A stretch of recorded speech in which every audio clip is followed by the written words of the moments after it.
As the fifth largest economy in the world in terms of GDP, India remains the fastest growing nation both before and after the COVID-19 pandemic.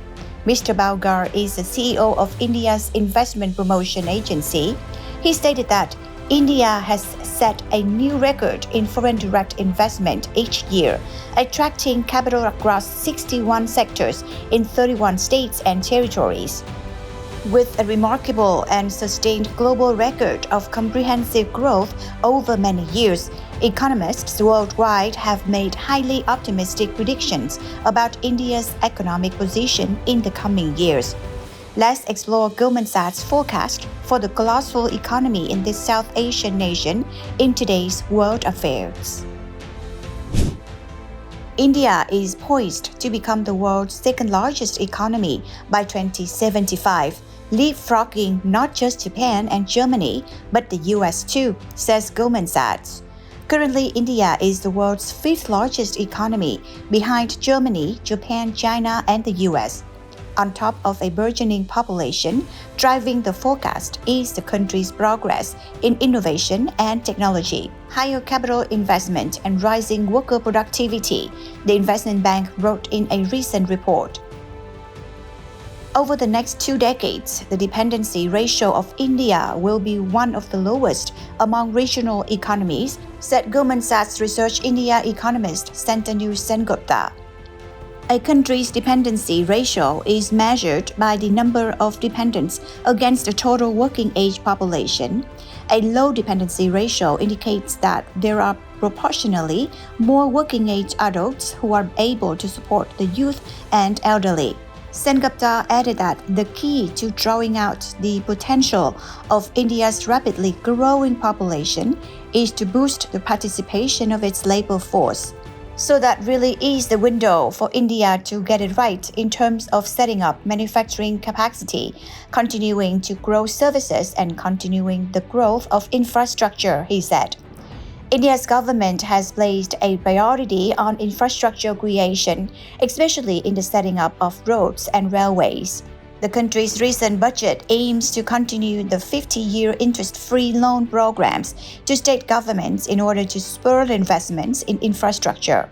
Goldman Sachs believes that this is an appropriate time for the private sector to scale up on creating capacity in manufacturing and services in order to generate more jobs and absorb the large labor force.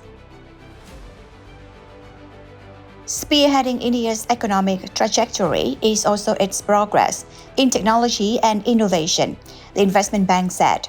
India's technology industry revenue is expected to increase by $245 billion by the end of 2023, according to NASSCOM, India's non-governmental trade association.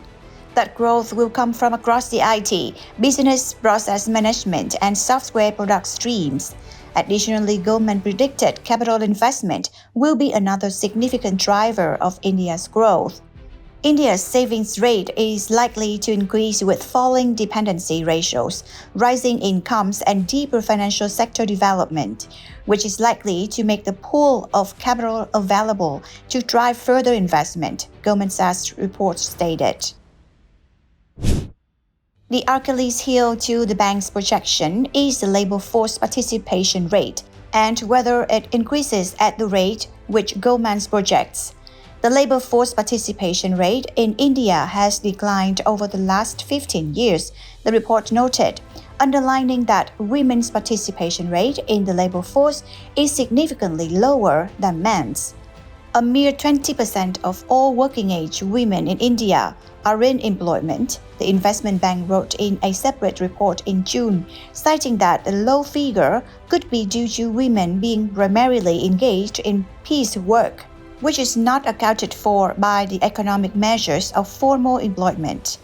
Net exports have also been a drag on India's growth because the country runs a current account deficit, Goldman said.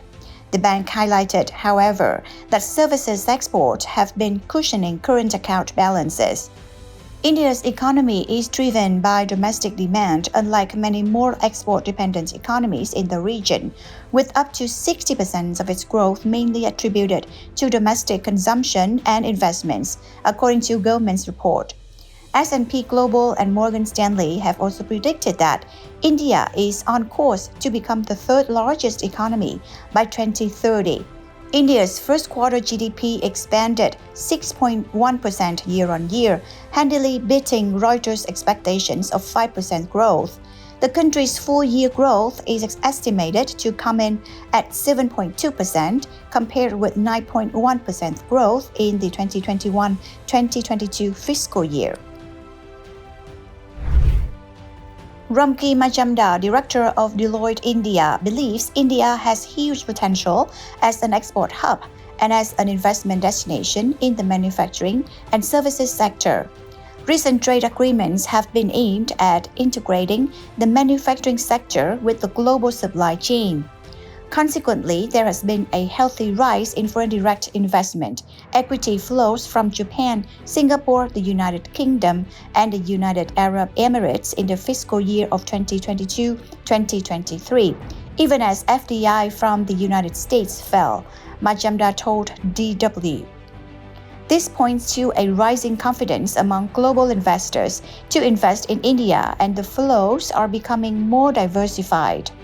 Majumdar also pointed out that high goods and services tax and direct tax collections have provided the government ammunition to cushion the impact of the impending global slowdown and keep the economy buoyant.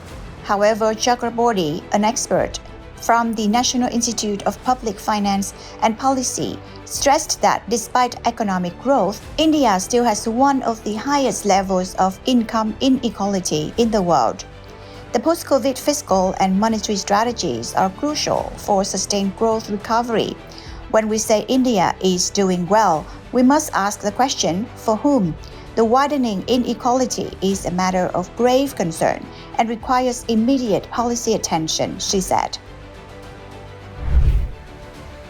The Reserve Bank of India has shouldered a major responsibility of cushioning the economy from rising prices and maintaining liquidity, yet navigating inflation and preserving financial stability while boosting growth drivers has been a tightrope walk for policymakers.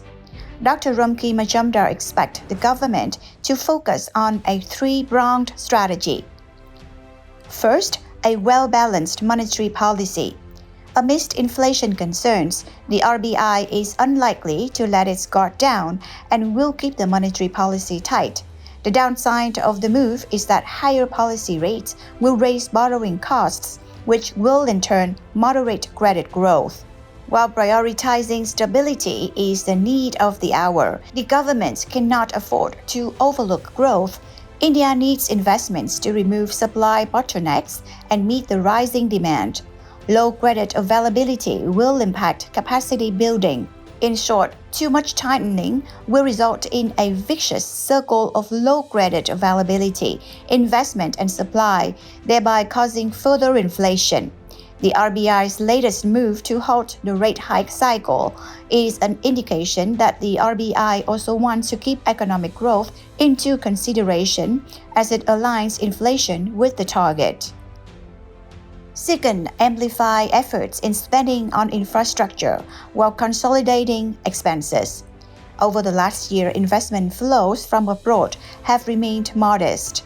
The drying up of global liquidity due to tighter monetary policies in central banks across industrial countries resulted in low gross inward FDI to $61.5 billion during 2022-2023 from $70.5 billion a year ago. The investment gap caused by low private and foreign investment has to be filled by the government through higher spending on infrastructure and improving the logistics ecosystem. Initiatives such as the National Infrastructure Pipeline, PM Gati Shakti, a National Logistics Policy, NLP, among others, are efforts in that direction. These will also improve logistics costs and efficiency and ground in private investment. Thankfully, a study by the State Bank of India suggests that capital productivity has improved significantly over the last decade, and hence any incremental investment spending will generate much larger output than it did in the past. And third, capitalize on services as manufacturing ramps up. According to Dr. Majumdar, emphasis on manufacturing and initiatives such as production-linked incentives will attract investment, and those efforts must continue. At the same time, the government must take advantage of the rising demand for services worldwide. The services sector has shown promising growth in exports lately, thanks to global digitization efforts and greater acceptance among multinationals or MNCs to run operations remotely. India must reap benefits where it has a comparative advantage and build a robust and efficient ecosystem to bring more MNCs to its shore. This will have a spillover on investment in the manufacturing space as well. And this has come to an end of our program today. Please tune in for the upcoming episodes of FBNC World Affairs next time. Goodbye.